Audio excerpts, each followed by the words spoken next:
right, Max Kaiser coming up in the next segment. I want us to spend some time now on this. There's an article called Dark Minds, Field Guide to Conspiracy Theorists, and they've made hundreds and hundreds of new psychological designations. Don't like big government, don't like corruption, don't like Nazi Germany, don't like Soviet Russia, you're mentally ill. And Soviet Russia and Nazi Germany had psychiatrists, were the first groups out having people detained and grabbed. And notice right next to it is another mood disorder or, another drug ad is right next to the story, Hit Piece on Me. I mean, this whole thing is drug ads. And I'm somebody that criticizes that 20% of our kids and 18% of adults, and now the government wants, under drug company lobbying, to have 50%. New Freedom Initiative. And this guy just says Jones makes things up. Jones, I almost can't even get into this because there's so much disinformation here. Jones thinks there's FEMA camps. Jones thinks Halliburton's involved in child kidnapping. And that was all over the news. Chicago Tribune, you name it. I mean, it's come out about Blackwater and the child prostitutes. And I mean, it's come out about the UN. And he would, when I would say that, he'd go, really, what's your proof? And I'd go, well, just search engine, UN child kidnapping, Halliburton, and he just would laugh at me. I mean, it's not funny, you smart-ass, smug little bastard. I mean, this stuff isn't funny. And he says, Jones just gets irate when you challenge him on his made-up stuff. I'm not making any of this up, and you know it. And it just goes on here in the article. It says we're all conspiracy theorists to some degree. We've all hardwired to find patterns of threat. Yes, like the Bengal tiger in the bushes in Central Asia or the lion on the African savannah. To see patterns, I mean, what patterns? They're openly announcing world government. But he says that's a crazy conspiracy theory I have.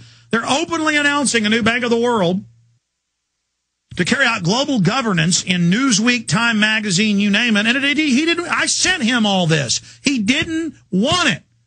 He just wanted to write an article to fill in the pages between drug ads.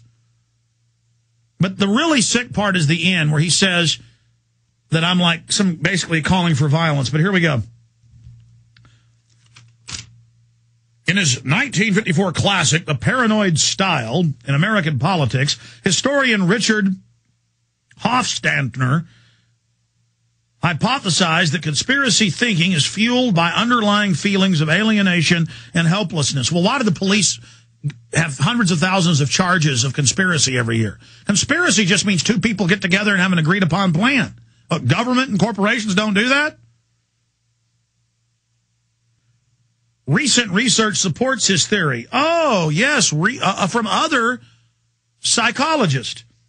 New Mexico State University psychologist Maria Albanania Papa has found that people who endorse conspiracy theories are especially likely to feel angry, mistrustful, alienated from society, and helpless over larger forces controlling their lives. Yeah, if you're awake and your kid got shot in the back by police or CPS took your kid, you're going to be pissed off. You're going to be alienated. And then, I mean, you heard the representative when they tried to have hearings about the Mayak report, they would go, we're not talking about the Mayak report. We're going to talk about stopping bank robbery. Let's not talk about conspiracy theories. I had the reporter in here yesterday, and she said, I can't find in the Mayak report about Ron Paul and bumper stickers. I flipped it open, said right there, oh, I didn't see that before. And she was, thinking I hadn't read it or looked at it. I mean, just because you say it isn't there, just because you say the moon is made of cheese doesn't make it so, folks. So I'll come back and finish up with this. But the end part, I mean, it's just, basically, I am the new Helter Skelter. I'm the new, evil Charles Manson with an army of killers. We'll be right back. Direct from Austin, coast to coast, and in your face. You're listening to the Alex Jones Broadcasting Network.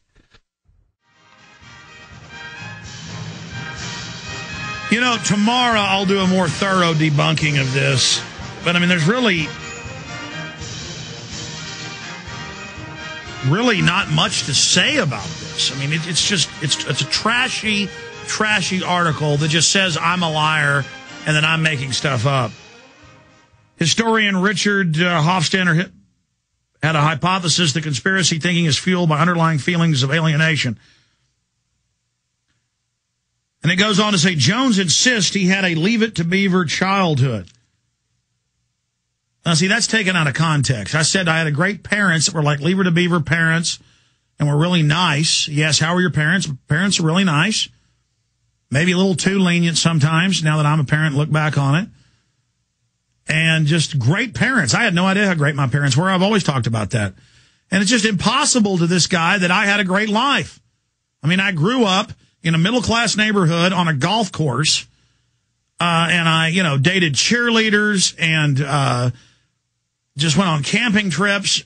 Other than getting a lot of fist fights and seeing a lot of weird stuff growing up, seeing the police being drug dealers, and that was on record, that the sheriff went to jail for it. I had a great childhood. But no, it's just a lie. Because I wouldn't give this little bastard, because once I got into the interview, I could tell this was slimy. And a hit piece. This is exactly what I thought it would be. He said, I want your parents' number. My parents have told me we do not want to be interviewed. And I said, my parents don't want to be interviewed. They're private. They're private, huh? Problems with your parents? No. I'm going with my parents every week or so. We get along great. Oh, what's wrong? You hiding something with your parents? And so psychology today is saying I have a bad childhood. I mean, it's made up crap. Is there no end to these people? Jones insists he had a Leave It to Beaver childhood. I couldn't confirm such an idyllic past.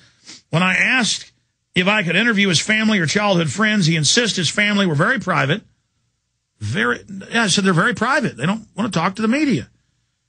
And he had not kept in touch with a single friend.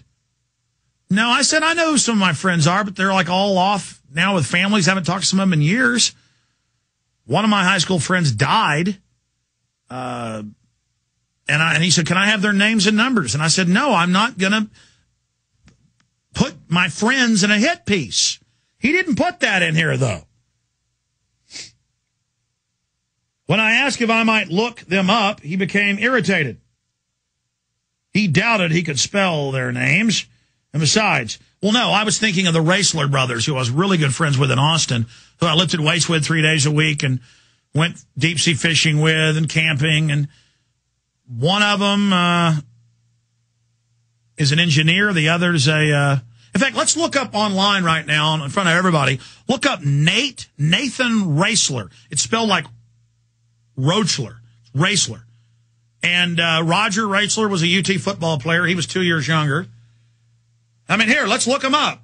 I said, well, there's the Raisler brothers. And he goes, how do you spell that? And I said, oh, I can look it up. And he goes, no, that's all right. Because he didn't want that. He just wanted to make it sound like, oh, with any of my friends, I couldn't spell their names. See how this is crazy mind games from flim-flam men who just want to, oh, look, the Chicago Business School where the neocons came from. There's only drug ads in here except for Chicago Business School ad. With the Straussian view of... And it goes on to say, when I asked if I might look them up, he became irritated. He doubted he could spell their names. And besides, I'd already taken up too much of his time. I turned down 50 or 60 requests for interviews this week, which was true. The Obama deception had just come out. Usually we turn down, I don't know, Deuce said 3 today, probably 4 or 5 more will come in by tomorrow. Let's say 5 a day. 5 a day in a week is 25, 30. So, I mean, do the math. What's 7 times 5? We're talking about 35 interviews. But back then, with the Obama deception peaking, yeah, it was... See, he doesn't understand that. Dude, he was saying I was lying about millions of views of the Obama deception until I made him go online.